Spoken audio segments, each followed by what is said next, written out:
Para el proceso de adquisición de imágenes radiológicas se debe conocer una de las partes más importantes del equipo, que es una cápsula de vidrio, o más conocida como el tubo de rayos X. Este está compuesto por una ampolla de vidrio al vacío resistente al calor. El vacío es casi perfecto. Este consta de dos electrodos, uno negativo o cátodo y otro positivo o ánodo.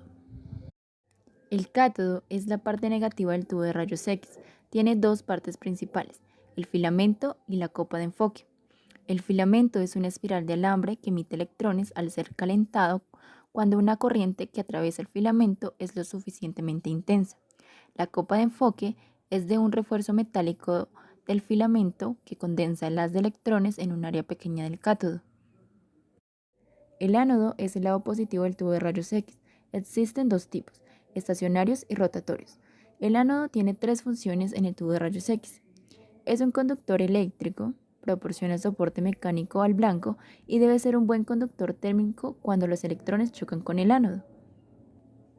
Estos a su vez se encuentran conectados por medio de cables de alta tensión a una fuente de energía de alto voltaje para la formación de rayos X. Tanto la producción de electrones como el choque electrónico producen grandes cantidades de calor, ya que el 99% se transforma en calor y solo el 1% en radiación.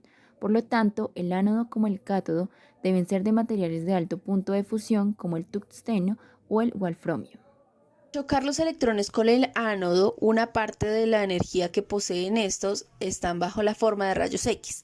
La otra porción de la energía es liberada como calor que se disipa sobre la superficie del ánodo. Después de que la radiación es generada, una parte de esta se atenúa al ser absorbida por los órganos donde incide, lo que va a depender del tipo de tejido que atraviese, lo cual es debido a cada órgano que tiene un tejido con un coeficiente de atenuación distinto. A esta radiación atenuada se le denomina radiación primaria y es la que aporta la información sobre los órganos que ha traspasado. El tubo de rayos X emite un haz de radiación que atraviesa el cuerpo del paciente. Los distintos tejidos absorben en distintos grados según sus características. Los cristales de la placa de la emulsión de la película absorben los rayos X durante la exposición y almacenan la energía, formando un patrón, una imagen invisible de entre los cristales de la emulsión de la película expuesta. La energía almacenada no se puede observar y se conoce como imagen latente. Y por último, para obtener la imagen, se realiza el revelado y la fijación. La placa revelada mostrará una imagen en escala de grises, que representa a las distintas estructuras del cuerpo. Los haluros de plata de la placa se ennegrecen al oxidarse, es decir, al ser expuestos a radiaciones. La parte negra que vemos en la radiografía será la zona que haya recibido la radiación debido a la acción de alguna sustancia química reductora que cede sus electrones a los haluros de plata durante el revelado.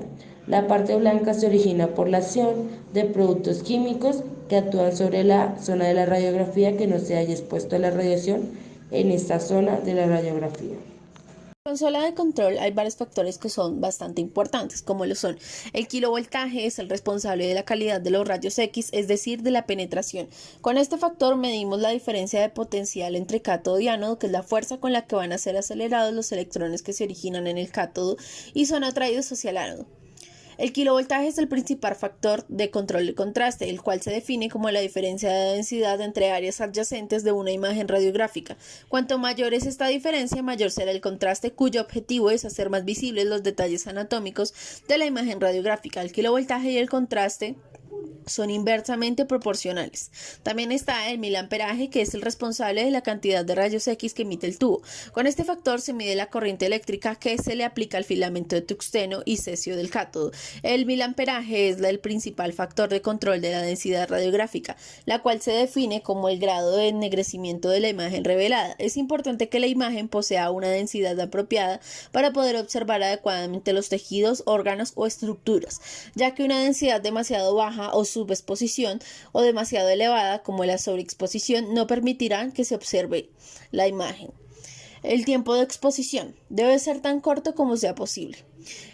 La dosis es el producto del miliamperaje por el tiempo de exposición. Expresa la cantidad de rayos X emitida desde el tubo de rayos X cada vez que se realiza una exposición. En resumen, una regla general se establece según Bronk-Targer en un examen radiográfico es el que se deben utilizarse el máximo kilovoltaje y el mínimo miliamperaje que brindan suficiente información diagnóstica. Esto reducirá la exposición del paciente a las radiaciones y en general logrará las imágenes radiográficas que aporten una buena información diagnóstica.